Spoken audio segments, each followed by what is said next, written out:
I cannot understress how big an initiative this is. They now have to keep printing or we crash. We've got this ticking time bomb. Talking gold with the one and only Andrew Maguire. Welcome to Live from the Vault. Welcome to Live from the Vault. Live from the Vault is a show that goes beyond the headlines and uncovers the truth about the precious metals industry and the effects on the global economy in these historic times. We bring you exclusive access to experts and insiders, and we reveal information and insights that you simply won't find anywhere else. Hi there, my name is Shane Morand, and I'll be your host for this week's episode, and I'll be joined shortly by the one and only precious metals expert and whistleblower, Andrew Maguire, as we pull back the curtains on the intricate world of the gold and silver markets and expose what's really going on in the precious metals industry. So get ready for another packed episode of Live from the Vault, and we'll bring you the knowledge and the understanding that the mainstream media, they just are not going to provide. So just before we head over to the UK, please help keep spreading the word about this channel by hitting that like button right there. Share this information so more people can find out about what's really going on. Subscribe if you haven't already done so.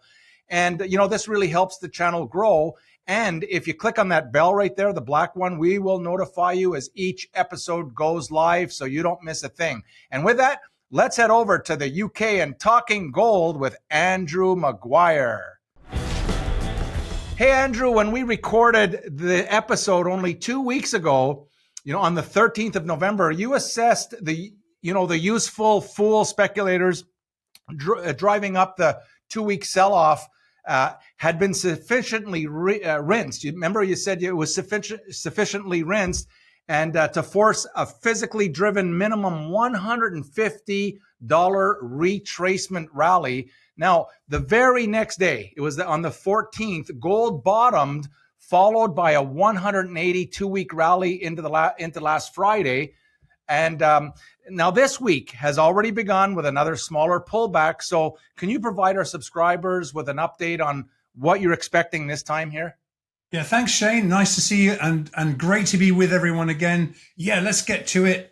Let's get answers to these questions. I know there's a ton of questions, short term, medium term, longer term. We've got some really interesting, we've got some amazingly novel news, some very powerful news to come up in a little while. But so really, what we're doing when we're asking for these levels, and obviously we'll deal with these shorter term questions first.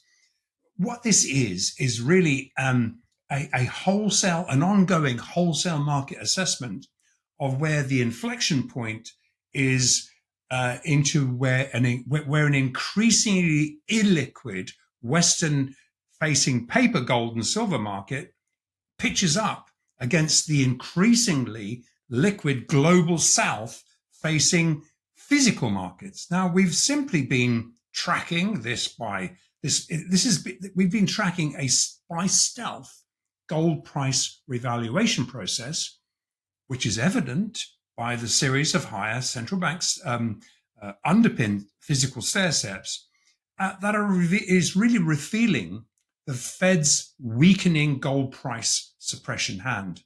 Now, we're going to revisit the central bank supported stairsteps shortly, but to answer our subscribers' immediate questions, let's look at what to expect.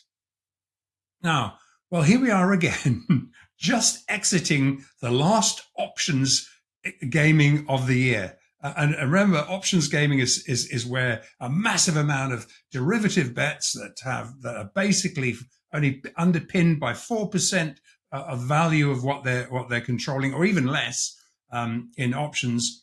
What's happening is we're just exiting this last gaming of the year, which is the December contract, which expired on Monday. On Monday. So now this is the single largest delivery month. I say delivery for COMEX because delivery is not always delivery. It's a paper settle market generally, or it shuffles warrants between really this siloed world. But some of the stuff escapes out the back door, which is kind of what we're looking at. And So what we're doing is we're witnessing the Western-facing actors squaring unbacked futures bets against that were made over 12 months ago, up to 12 months ago, being crystallized on Monday and into first notice, which means that everything, all this 96% stuff that basically unbacked fiat gold has to be, if it's going to stay, if it hasn't rolled over to another contract, if it hasn't exited and squared, it has to be fully funded. So therefore, when first notice comes, it requires fully funding them. So really the speculators disappear, and it really shows you where the physical market positions are. Now, we're also going to witness bets that being made 12 months further out into December 2025 as well. So actually, when we assess these wholesale to paper market footprints, this is not actually rocket science. It is simply the inflection point where enough 96% leverage, naked short, momentum-driven COMEX supply, whether it's long or short, has overrun the next rising layer of central bank, sovereign, and institutional physical buy levels. Now, so with that in mind, let's pop in to look at the charts, to look at the footprints, and really to put this last 2 weeks' action into context. And as you say, Shane, we'd identified an almost exact inflection point setup that looked like the momentum-driven May lows. And now we see another one playing out into this Thanksgiving thinned month-end action. So here's the May low that we looked at in our last episode, and why we drew attention to it. In other words, so much undeliverable debt-backed fiat gold had been sold, it had reached the point where agent banks transacting on behalf of the Fed had to take the long side of these naked short actors' bets so as to meet real T+1 delivery obligations, which is why we evidenced a whipsaw $150 short squeeze. And as you know, T+1 is where an FX gold price is locked in for physical delivery, and or a 96% leveraged COMEX position is alchemized into a Basel III compliant physical delivery obligation that has to be delivered in 1 day.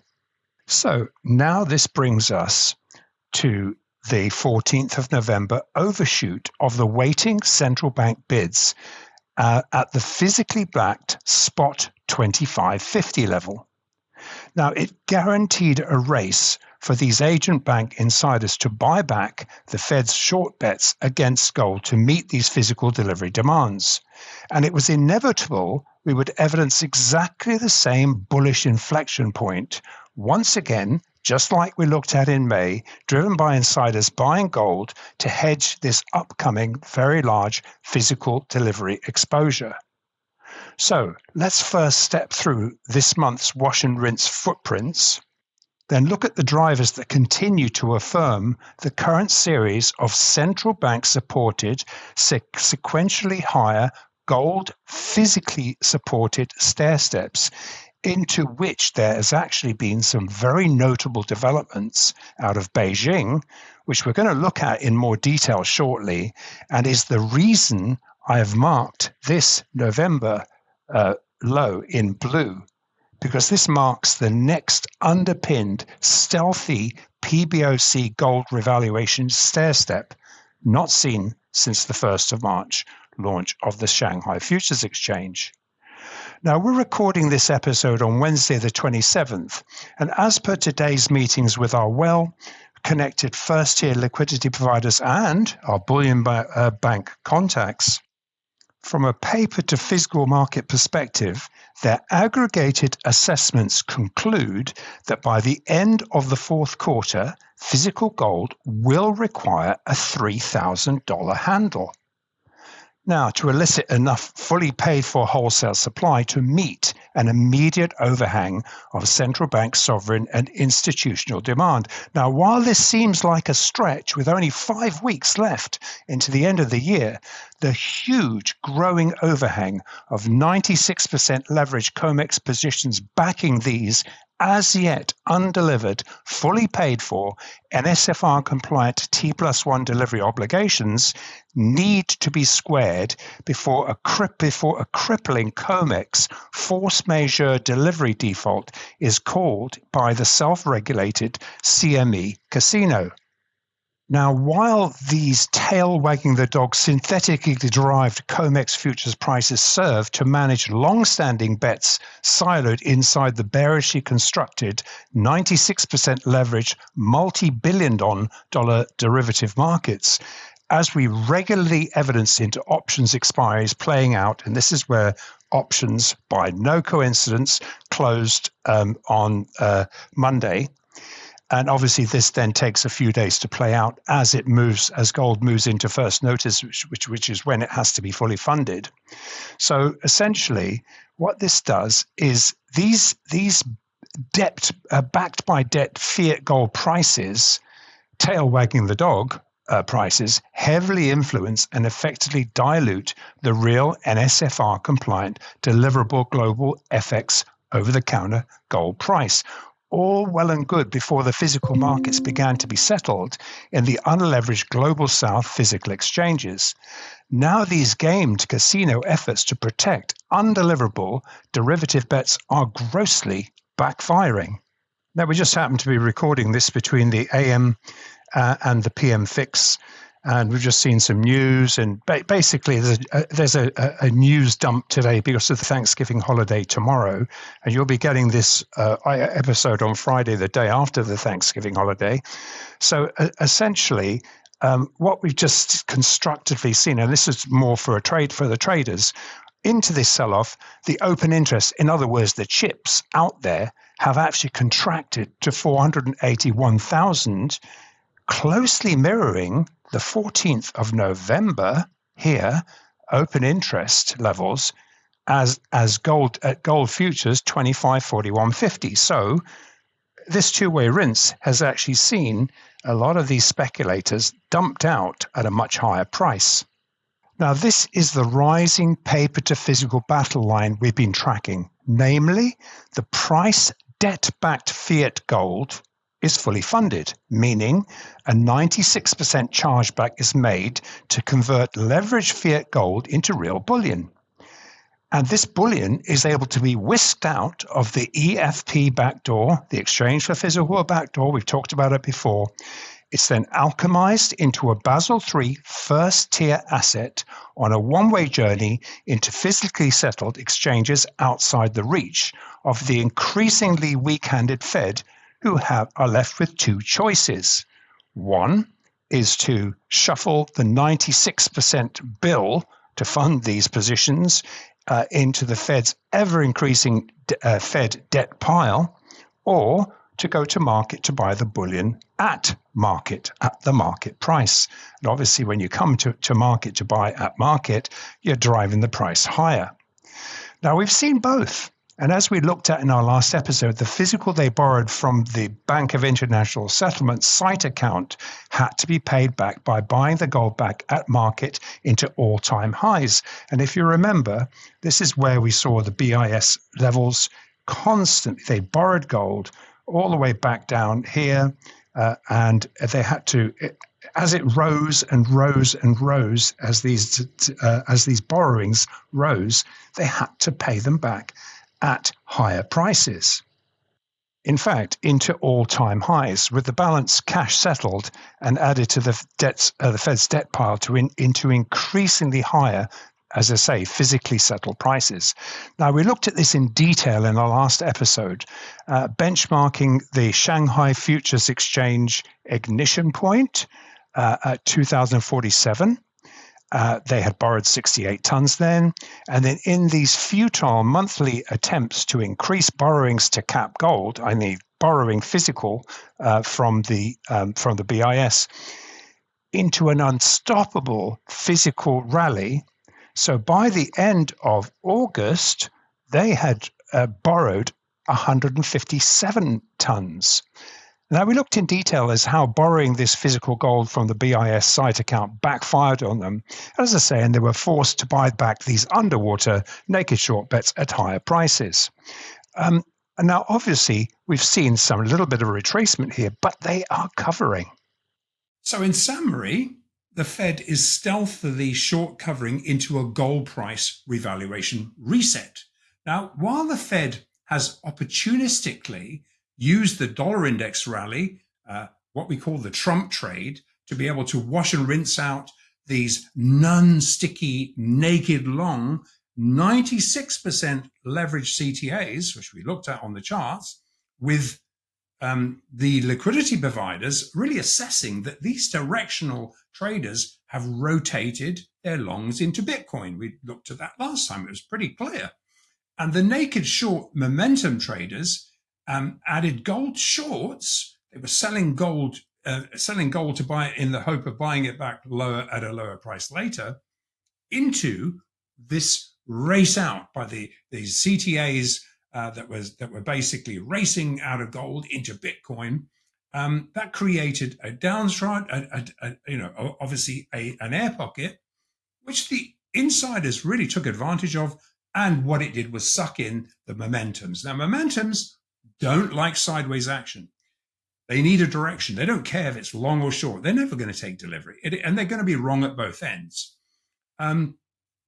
So basically, this really provided this is what had been providing the Fed the short covering fuel that they really needed. Now, with the Fed being forced to repay these underwater Bank of International swaps that we looked at full market price. Now, that hasn't been going well for them. All right, Andrew. And we had a lot of positive feedback, just so they know, on this evidence. And to answer a ton of questions from the Live from the Vault community, what are you seeing in the shorter term, which I understand is going to lead into the big developments that you were just talking about earlier? Drilling down more immediately, much as we evidenced on the 14th of February overshoot, and if actually we have to just come back a little bit here to look at that, and that was the overshoot of the 2000 spot level, and we called that the Fed's misstep. In fact, exactly 9 months later to the day and the actual hour, last Thursday's 14th of November overshoot of the spot 2550 level had similarly forced agent bank actors, which is the swap dealers exposed to T+1 delivery obligations, to aggressively take the long side of the momentum shorts. As it did in February, the NSFR compliant spot market overshoot forced these naked short asymmetrically imbalanced bets to be fully funded at market. Ultimately, that had driven an $800 physically driven rally into a tight for supply bid-only market. Now, however, netting out the momentum naked long overshoot to the upside, followed by this synthetic market overshoot to the downside, we are undergoing what we're seeing is, and despite throwing the kitchen sink at gold, what we've just evidenced is a $550 central bank underpinned higher gold stairstep being anchored. You've just witnessed it.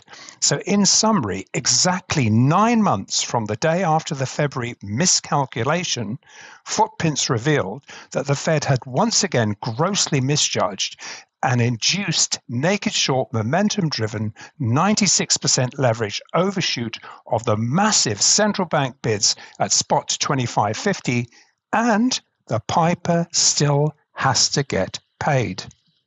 Really, to answer these first subscribers' questions, under this whipsaw derivative-driven action, the Fed-run cartel is increasingly constrained to capping long-standing underwater derivative bets against a tighter and tighter, physically supported higher paper range.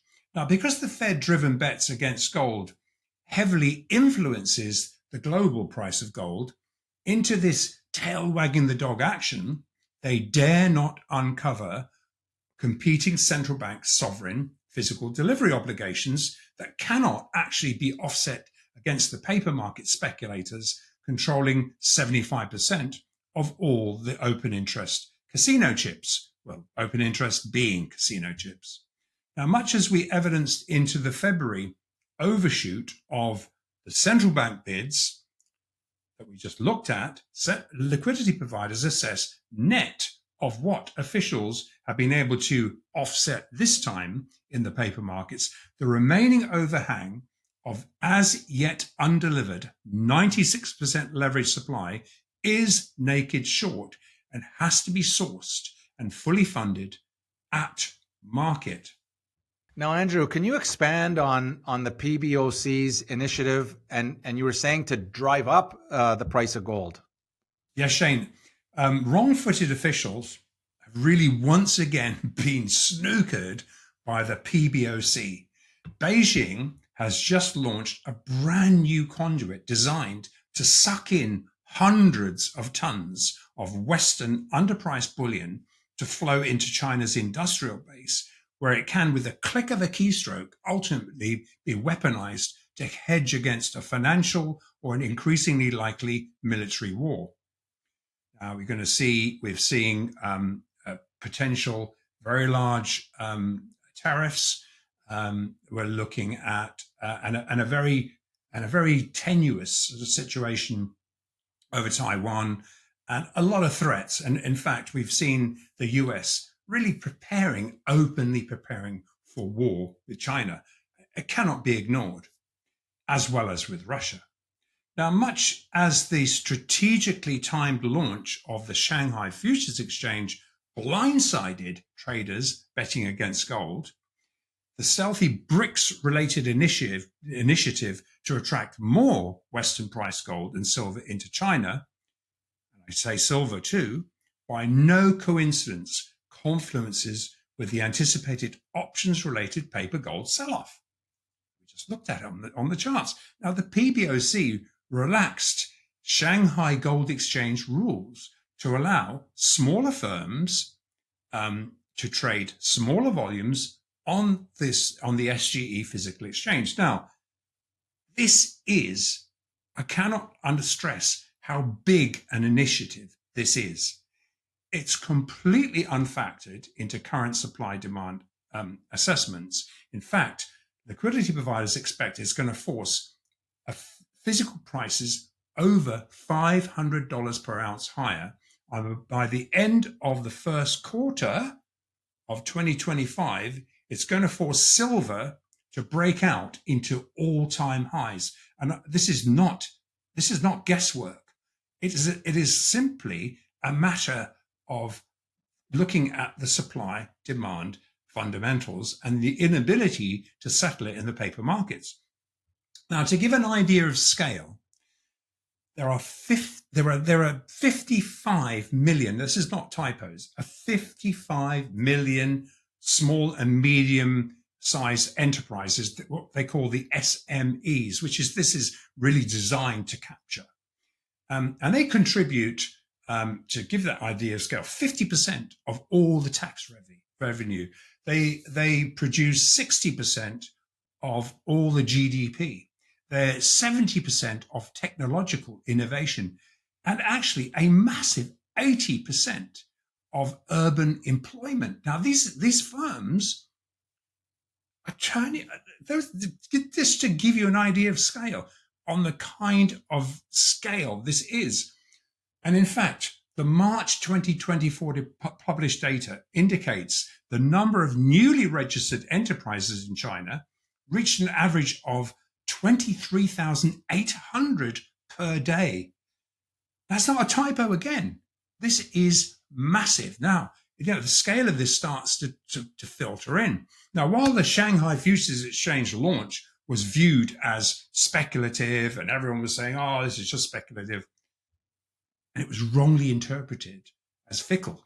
And as we've been tracking the PBOC, this is stealthy. This is by design. The PBOC deliberately stands behind each incentivized gold buying initiative, underpinning it long enough for the global physical price to actually catch up and anchor a higher central bank buy point and institutional central bank buy point, thereby strategically bolstering their massive state-held, official, and as yet unpublished monetary reserves, gold reserves.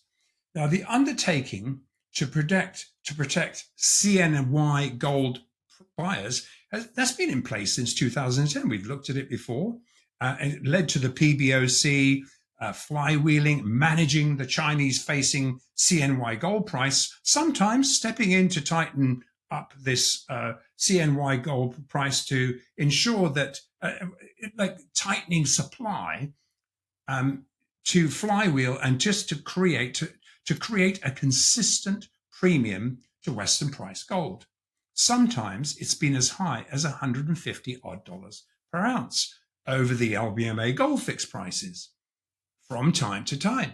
Now the gloves are off and they want every ounce they can swap for weaponized US treasuries and dollars. And this is why each time a Western-facing synthetic range has been breached to the upside, net of the regular wash and rinsing out of the naked long Western traders, which is a factor which is also factored in, the buy stealth BRICS gold price revaluation continues to overrun the Fed, who is the only central bank still betting against gold. Now, so basically, every other central bank, every institutional that we know of, are buying gold and are long gold. So really, this is placed them in the crosshairs for an enormous attack. So to illustrate, let's just take a really last look at the charts. Now, this brand new SGE initiative trumps, yes, I couldn't resist that, and consolidates the PBOC strategy of opening up the Shanghai Futures Exchange on the 1st of March to enable a war army of citizens to be able to buy physically backed gold futures. However, this end-of-year strategic move, which we've seen here, to remove the very last barriers to entry for millions of gold buyers, and as the anchor of the BRICS de-dollarizing efforts, reaffirms Beijing's strategy of attracting inflows of bullion from the West to bolster BRICS efforts to take full control of the global physical gold and silver price settlement process. Now, the inflows of bullion to meet this fresh demand has been the driver that has determined the ongoing buy stealth gold price revaluation process, which we've been tracking, which also serves to drive up the value of the PBOC's official and much larger, as yet undisclosed, vast monetary gold reserves, notwithstanding the 3.4 trillion of shadow banking reserves that greatly concerned ex-Treasury official and current advisor to the Council on Foreign Relations, Brad Setster. We did a couple of episodes about this. Now, this completely unfactored fresh initiative is as pivotal event for gold as when the Shanghai Futures Exchange was launched on the 1st of March, driving this $800 rally. Yes, pullback, but a 550 anchor point. While this rally had attracted naked short momentum longs able to be rinsed out along the way, this unwind, what it's done is really, this is just another wash and rinse cycle, but it's served to balance out where the unwind of 96% leveraged COMEX-centric supply, T+1 delivery obligations get crystallized, alchemized into higher physically supported stair steps. That's what we're seeing. This is a massive driver for a significantly higher gold price. So much as when Beijing began openly encouraging wealthy citizens to buy gold in 2010, and then subsequently, if you remember, opening up access to gold investments to less wealthy citizens in 2023, we did episodes about this. Every citizens facing gold buying initiative has been backed by the PBOC, assuring investors that these investments would provide, quote, a return on price appreciation alone. Now, that's quite an undertaking. Now, in a very similar manner to strategically building gold reserves ahead of a new Trump administration, by no coincidence, directly after the Fed's overshoot of the weighting BRICS bids at 25.50, which we consider to be another misstep. They got filled. Beijing tweaked these SGE regulations. Is it a coincidence? I really don't think so. And they opened up this physical gold trading now to millions of smaller traders, previously unable to participate in the PBOC's undertaking to support a rising gold price. Now, as we illustrated in the charts just now, just as the strategic launching of at the 1st of March, on the 1st of March of the Shanghai Futures Exchange, attracted hundreds of tons of Western gold and silver bullion to flow into China, one-way trip, because nothing in China ever gets put on the market again for global sale. This was all done at the expense of the West. Notably, just as the Fed was wrong-footed in February, the same thing happened just now in November. And it's unlikely the timing of this PBOC occurred of this offering occurred during the 3-week momentum-driven sell-off, which started on the 30th of October at around $2,800 to the 2,540 November 14th low, which is what we looked at a little while ago. Now, as part of President Xi's well-telegraphed war measures that we drew attention to early in 2023, it is no coincidence that the PBOC has sequentially facilitated these citizens-facing mechanisms, sort of ultimately bolstering the gold reserves of the country. Beijing would be able to commandeer these citizens' gold accumulations in a case of a war. It would be a patriotic thing for them to do. And what they would do, we talked about this, how they would deal with it back in 2023 when we looked at it in closer detail. They would offer them a patriotic lease fee. In other words, provide us your bullion, which is already in a bank, and for the war effort, and that would be linked to a real promise to repay this borrowed bullion alongside alongside providing a lease yield to clients, and they would then repay this back to citizens the same bars. Really wouldn't move. Now, I wanted to spend a lot of this week's episode to draw attention to this unfactored BRICS Gold-Back War Preparation Initiative, which under the radar is preparing the China-Russia alliance to back the as yet unnamed Glazniev's gold-backed commodity currency into an as yet unknown Trump administration. So while everyone thought that, while there was some snookering going on as far as the Enbridge platform was going to go, the BIS-backed Enbridge platform, they haven't sat back. This is the power. The only way you can power an alternate currency is with gold.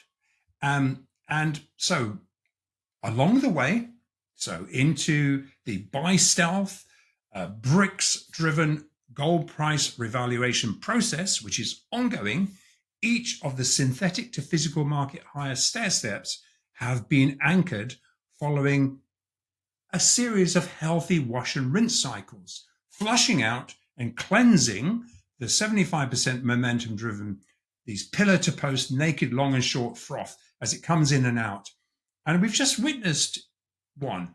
I've just witnessed the last one into the rise and the current pullback from the 2,800 first notice high on the 30th of October through to the 2,541 November lows. So first notice would actually ordinarily be tomorrow, which is Thanksgiving.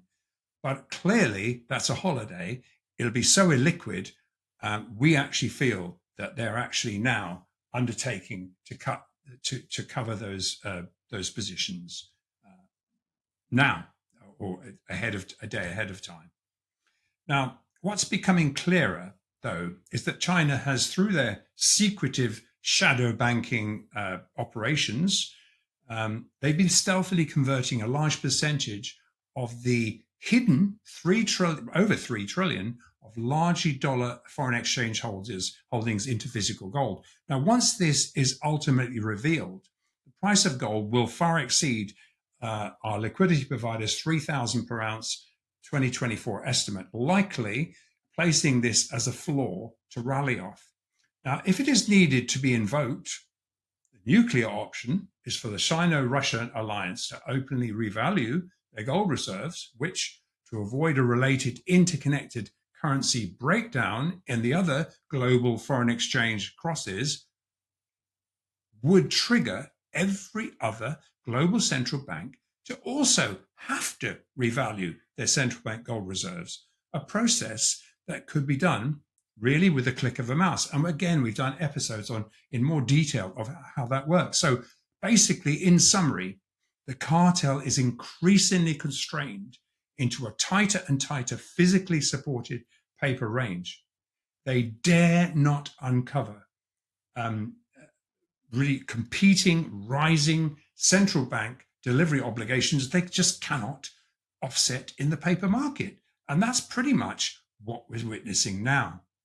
All right, Andrew, you briefly mentioned silver earlier, and I put my seatbelt on, but what are you seeing for our silver fans, our silver stackers out there in the community? Yes, and you will need your seatbelt on for this, Shane.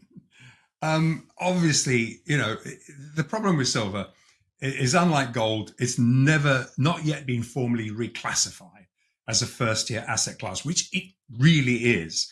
However, the relaxing of the SGE rules is also designed to attract large silver bullion flows into China to meet industrial demand. Now, while in March, gold was in the PBOC's crosshair, China's industrial military base is massively short of silver supply. They don't have enough silver supply to meet its requirements. And by incentivizing millions of smaller investors, that's millions of SMEs, as they're classified, to buy silver, it will attract global supply, draining underpriced silver, currently facing a 4-year massive supply deficit.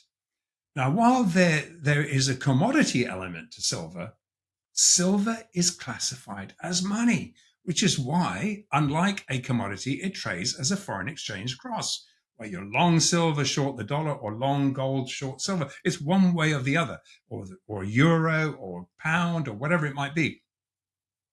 This, because it's money, it will also put silver into the revaluation stair steps, just as it did in gold from March.